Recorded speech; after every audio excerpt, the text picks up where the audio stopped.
संजूने रिक्षातला right चालूच ठेवला मधला आणि बस निघालं. संजूला जाऊ द्या काही असो, तर येऊन गेला ना, कसं काय येऊन गेला, पण गायब कसं झाला तर.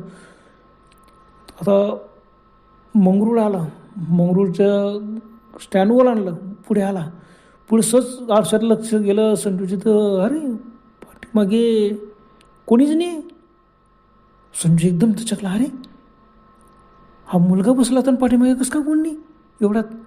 त्याने एकदम रिक्षा थांबवली, मागे उडून पाहिला तर तो मुलगा याच्याकडे डोळे विस्फोरून पाहत होता.